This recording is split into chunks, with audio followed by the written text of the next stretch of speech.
Okay, so welcome. Great to have you again. And usually, when we discuss such topics as depression, it's really depressing. But I don't want to get there because you are not depressed people. And I would like to discuss a little bit this kind of, some people call it depression world. This is the dark land of depression because usually depressed people, they see reality in a very different way. So you had some homework to do. What did you find out? What did you Google? What did you do? Give me some report, please, before I go. Who's first? Steffi? Oh, yeah. Steffi is first, okay? Steffi, that is sales today. Yes. Well, actually, we researched together with Lubomir, as you know. And we were looking for the difference between deep depression and mild depression. Yes, and in some cases it was also called like discouragement or sadness even. Okay. And it was not very easy to understand the difference in terms of symptoms or behavior. But what we found out is something like if you feel discouraged for more than 2 weeks, go and see a doctor because it could be a depression. Could be. Could be. This Yeah, is very important. Could be. Yeah. Yes. Yeah. Uh-huh. So please don't get into this trap. I remember when I studied medicine, and it was typical of all the students. So when you read about a disease, when you read about the symptoms, you start checking yourself and you start putting ticks. Oh, well, I have this, I have that. No, no, no, you're not depressed. Repeat after me. I'm not depressed. You're not. So this is something that is kind of prevention. This is something just for knowing so that we can help others. So Steffi, I hope you didn't put a lot of ticks on your list. Well, there are a few. A few, but just a few. Yes. Okay, Lubomir, what can you add? And then it's Antonia. I think that the big difference was when we are sad or we have a mad behavior. I think that it's a result for it's a result with some fails in work or in the school in this moment, accidents and this occasion like different situation when we go at work. It's connected with work, if we are students with school or some exams. This is kind of sadness, and we feel depressed, but it's not a real depression. It's not deep depression. Deep depression. But I also especially for me, I don't wait 2 weeks and go to the doctor. I will find a way so I will talk with my friends or my relatives, and because if we talk with other, if we share our problems, I think that this is one of the way to deal with them. Okay. Next week we will talk about getting out of depression. But yeah, today we will try to see the reality of depression, different symptoms, and yeah, what are the real roots of this problem. Okay, thank you. Antonia, what did you find out? I also made research, and I think the difference between clinic and clinic depression, so it's very small because the symptoms in the beginning they are the same, and they're the same. And Lubu told to us it's impossible to sleep. It's very hard to concentrate, to learn, to work, and so on. Maybe after he also told maybe after 2 weeks, if this is getting Worse. more Mhm. bad, and Mhm. yeah, maybe this is a sign to go to the doctor and to speak with some friends, Mhm. to take some to do something for Mhm. the situation, maybe to go sports. Mhm. Yeah, um, it's very hard to make The the difference difference. between Yes. these two clinic and clinic depressions. Okay, good, thank you. So did you find the list with symptoms? Did you put ticks? Yes, How many ticks do you have? how many ticks of Not many. maybe almost 10. Ooh, Yeah, you but should go to the doctor. No, I'm joking. Come on. no. Yeah, so don't think about that. And today we will go to this wonderful book I showed you last time. It's emotionally free. I have it on Kindle in English. I have it in Bulgarian here, so you can go and find it. It should be available somewhere online. This expert, he gives very good idea about it, and let's read a little bit from the book. Sorry. So okay, now let's start with something, because we don't have so much time to go through it. What I will try to summarize from the first pages, when he talks about what depression is, it is like you have this wonderful sports car. Everything looks perfect, everything is shiny, ready. Then you have a pilot who is also ready, and he gets into the car. He turns the key in the ignition and you hear the vroom. But then there's a problem. When he turns the steering wheel, it's not connected to the tires, to the wheels. And he's turning, but the car is going one way.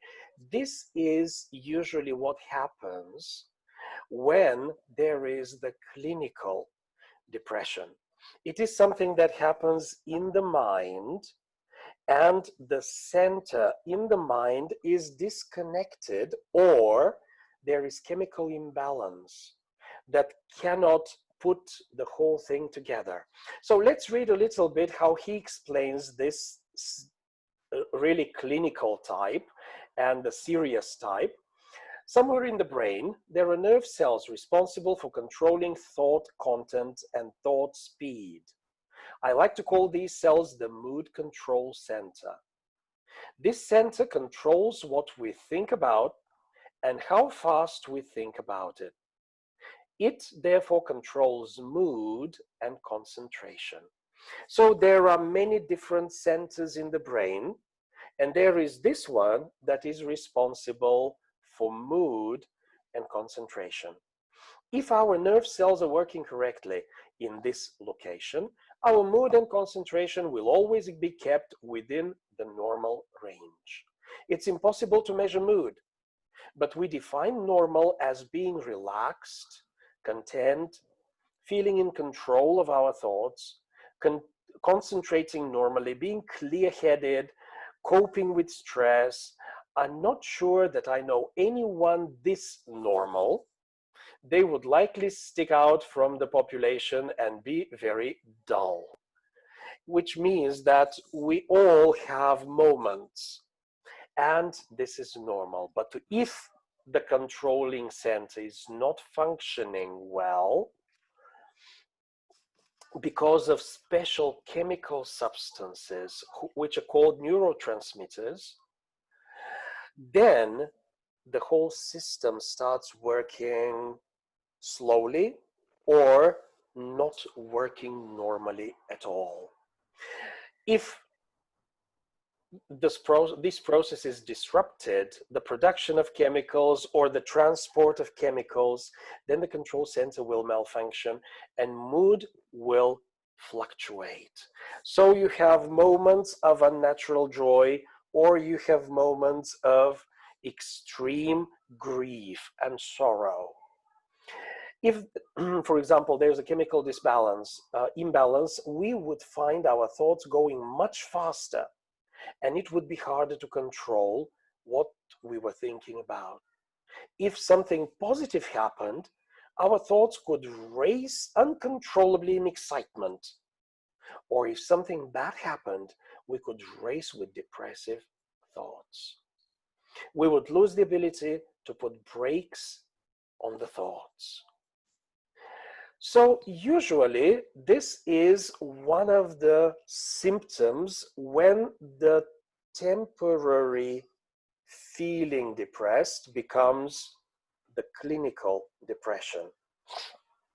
And usually he says, Grant Mullen, the doctor, he says that it's a slow process.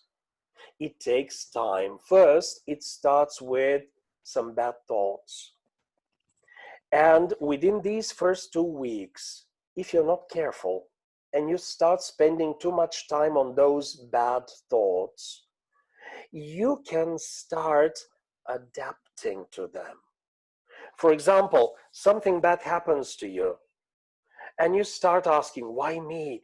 Why didn't it happen to somebody else? I feel so bad. They did this to me. It was wrong. And you start thinking about it more and more. You know how long it takes for a habit to form? 2 weeks. Mm-hmm. You start getting used to this condition. And you start believing that, well, yeah, it happened to me because I'm a bad person. Then from this point, you continue another 2 weeks and you start believing how bad you are. And you go deeper and deeper. So it's a process. And quite often, it could be something genetic.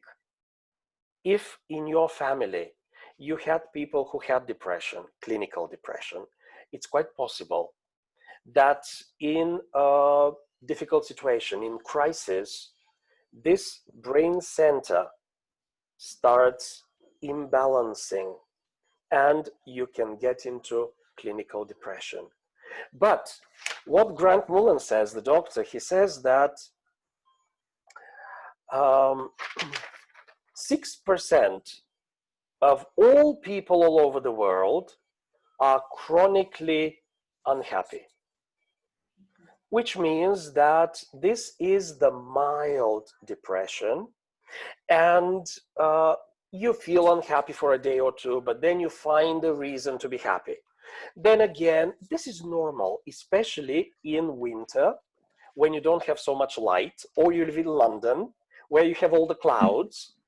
This is kind of natural to be more unhappy, to feel more depressed, kind of gloomy thoughts, but this is not clinical depression. Clinical depression comes when you have the problem of the chemical imbalance. And it can start because of genetics, or it can start because you spend too much time getting deeper and deeper and deeper. My definition, I'm not an expert in any way, but my definition of depression is usually a person who has lost vision of any exit from a difficult situation. When you can't see a way out, when you can't see that things can turn to the better, it's a starting point for developing feelings and thoughts of depression. And usually when you are in a hard situation, hard times, you get those thoughts and it's normal. oh yeah, things don't work well. And then there's a voice that comes, and they will never. If you don't listen to that and say, okay, but when I remember I've been in such situations many times, I'll find a way. And you start fighting, it's quite possible that you get out. But if you don't, and especially if you have friends who say, yeah, this is really horrible. I don't see any way how you can get out of it. Oh yeah, what happened to you is really, really horrible. And it kind of supports those thoughts. So it's very important. We don't tell a depressed person, oh, cheer up, no problem. But we try to say, well, let's sit down and talk. We have to find a way out. We need to give them some hope. Because usually what happens, we will see the symptoms now. This is something serious. Especially when you spend more than 2 weeks. It is extremely difficult. You said sports. It's extremely difficult for a depressed person to go and do sports. They don't have not only the desire, they don't have the strength to do it. Because depression comes with fatigue. They feel tired all the time. Even if they do the smallest thing, they feel exhausted. Because they need to fight all these demons in their head. And it takes so much of their energy. So even if they go wash the dishes, they feel like they have climbed Mount Everest. And we should not make jokes about that. This is legit. If they say, you know what, I just cleaned the house and I feel exhausted. Don't start telling them, oh, come on, stop that. Just be a big man and deal with it. It's not possible. Because the balance has been somehow tipped. And it's very important because I believe we can be very insensitive to such people, especially when you see a man and you see a big, strong man and you say, come on, you're depressed. Get out of it. Let's go and have a beer. That won't help. So usually when we say depression, we associate very much with women because they're sensitive, because they trust their emotions, but that's not true. In fact, what Dr. Mullen says, usually people who are depressed in one way or another, they have some pain. And quite often it's a chronic pain. And very often doctors cannot find the reason why that pain exists, but it's there. They feel it. 60% of people who have such chronic pain usually have depression. So it's something quite common. People with migraines, people with different chronic pains in their body. It could be, I had a friend who said, there's something with my arm. And she went to the doctor and they tested and they checked, there was nothing wrong, but she felt the pain there. So she started developing, well, maybe this is some kind of bone cancer. And it opens up their mind to doom and gloom. They start thinking about bad things that they're going to happen to them. So it's not easy at all. Let's take a look and see a list of the symptoms. I believe this is going to help you. And this is from the book, Grant Mullen's book, Depression. Lubomir, can you start reading, please? At least 5 of the following symptoms need to be present every day for at least every 2 weeks. day. Repeat after me. Every day. Every day. Mm-hmm. For at least 2 weeks, and there is no other personal situation, such as grief or medical condition, such as drugs or Low thyroid. low This is the thyroid gland because usually it controls the hormones. that may be causing the symptoms. Persistent sad, anxious, or empty mood most of the time, most days. So, Steffi, it is every day for at least 2 weeks. There's no tick here. No tick. Raise the tick immediately. Then 2, Antonia.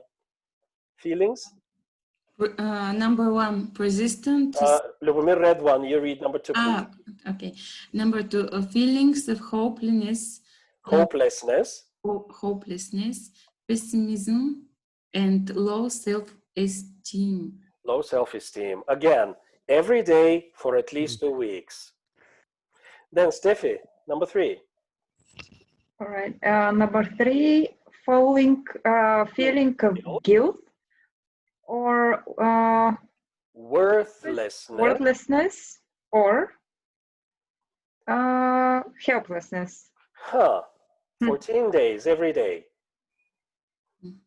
Loss of interest or pleasure in hobbies and activities that were once enjoyed, including sex. So this is one of the things that is very misleading.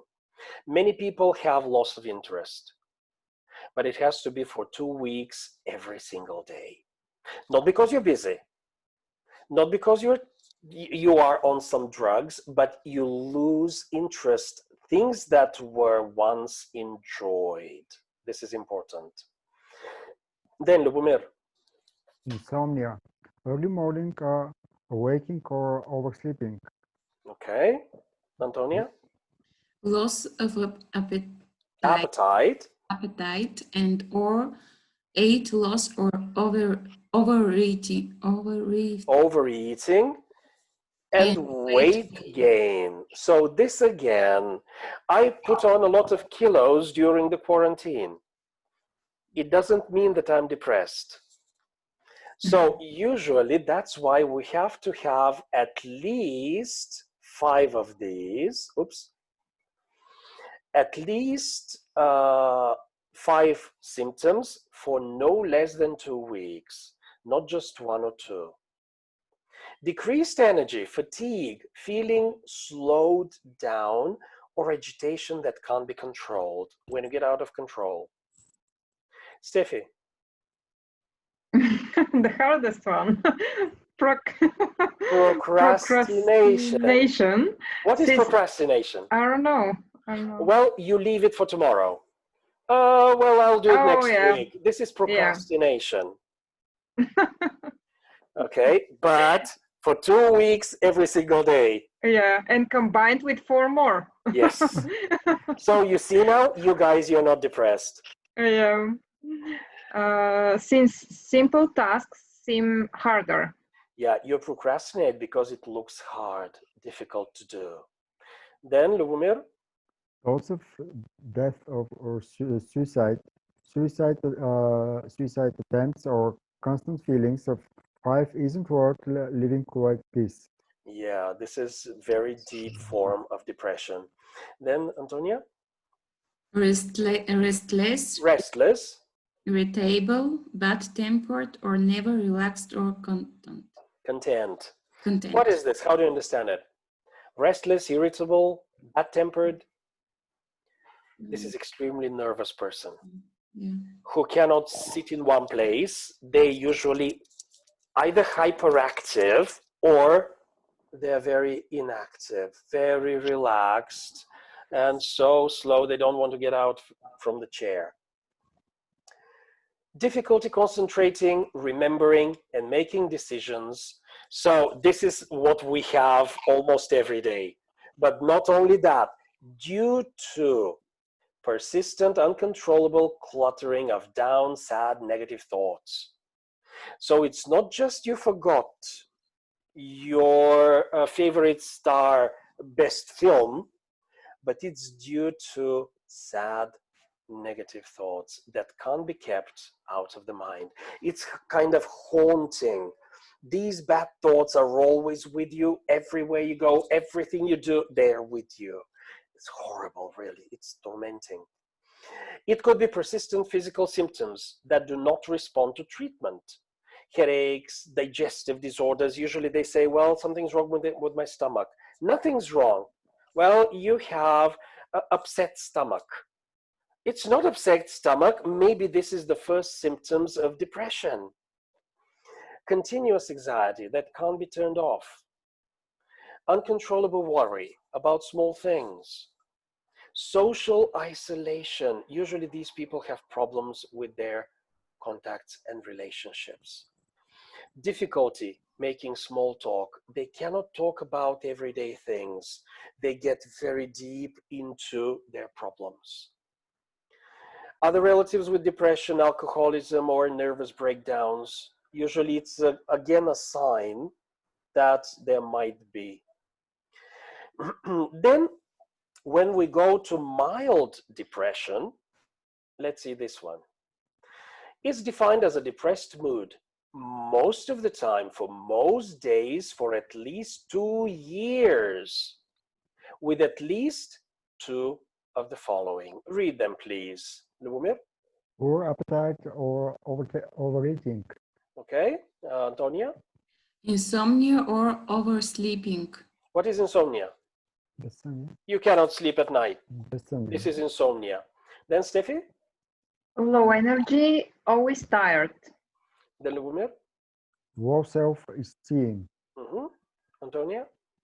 Poor concentration and difficulty making decisions. Steffi? Feeling hopeless. These symptoms interfere with social and vocational function, your job. So this has to go for no less than 2 years, at least 2 years. Then you can say that you have mild depression. Not that you couldn't sleep last night because you had a very heavy dinner, or you lost appetite because you had 2 big pieces of cake the previous day. Low energy because you went and you walked like crazy in Vitusha Mountain. It's normal to have low energy because you're tired. But if it goes for a longer period of time, it could be a sign of mild depression. So you see these symptoms, they are very different from the clinical depression. And again, you have feeling hopeless. If you let it develop, it can get to the chemical imbalance. And at the end, let's not finish off with just symptoms. Let us think of a way out. When we start talking with people, I have talked to depressed people. What I try to do is ask them about the past. Tell me about your life so far. Oh, my life is horrible. Yeah, has it always been horrible? Yeah, when I went to my first school, I had horrible classmates. My teacher was awful. Okay, what happened at your first job? Oh, it was horrible. My boss was terrible. And you try to get to a place where they speak about something good. It's not very easy. A depressed person will talk about bad things. But when you get to something good, you say, you see, you managed in this situation. Why don't we try to get out again this time? And if it's not the clinical type, because it may take some drugs to bring the imbalance to normal. But if it is earlier stages or there is no chemical imbalance, you can help with just being there, showing patience, care, call them from time to time. And it's not a very good idea to ask, how are you? Is today any better than yesterday? No, it's even worse. What happened today? Well, I woke up late and I turned on the TV. 3 people were killed and new coronavirus cases and the world is going to destruction. Yeah, I know. So what did you do after the TV? Oh, I had some breakfast. Oh, good. Did you cook the breakfast?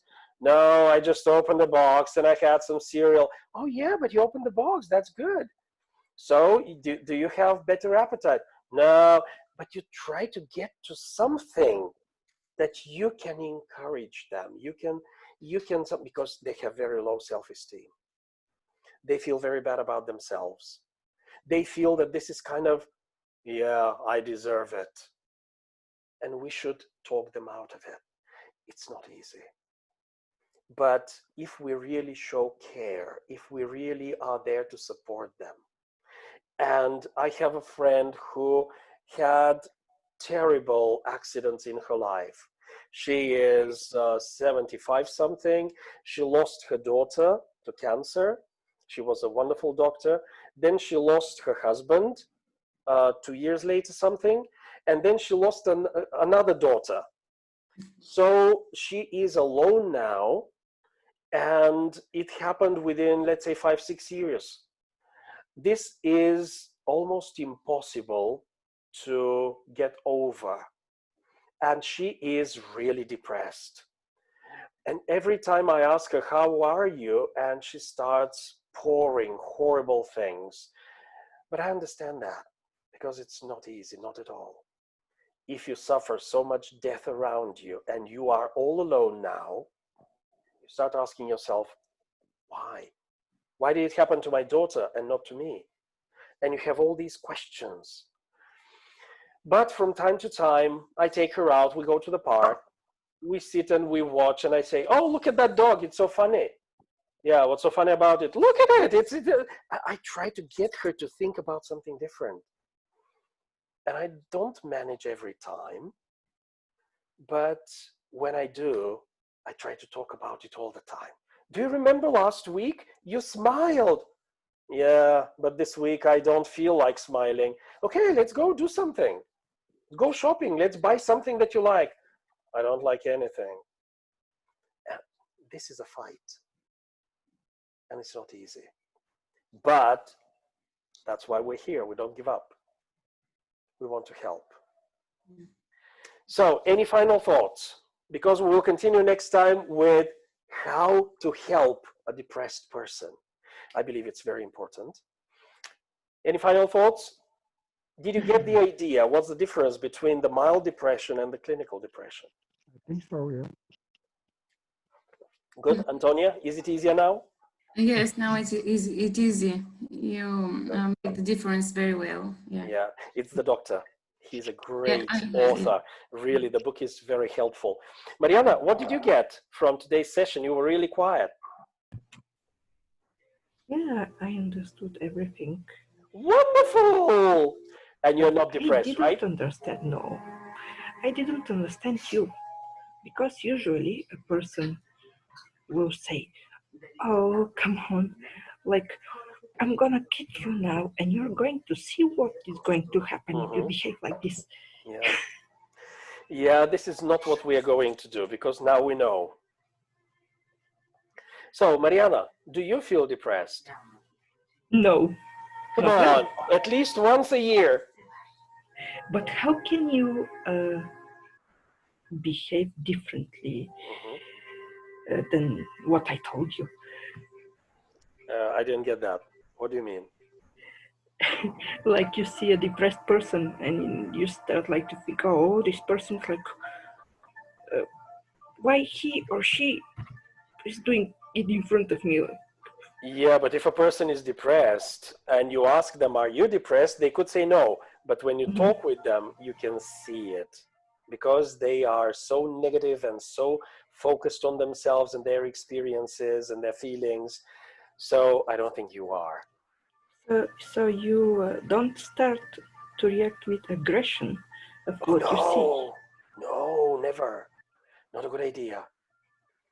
So these people need understanding. Yeah, because what I gave you as an example, like, oh, you're going to see if you behave like this. Yeah.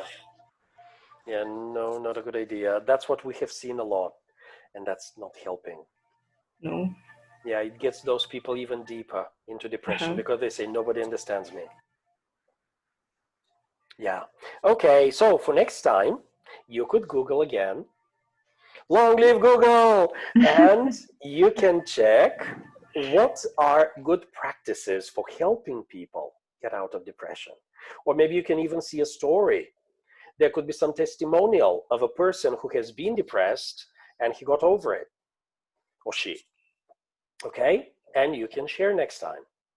And next time, you can write in the group, you can post some links, you can give things. I will put a link to that book on Amazon.com so that if you want, you can buy it in English.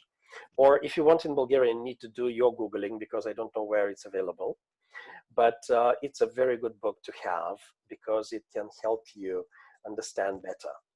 Mhm. So thank you very much, guys. And Thank you next time, too. prepare some good stories. I want to hear of All right. people who have got over it, because many people do. Okay.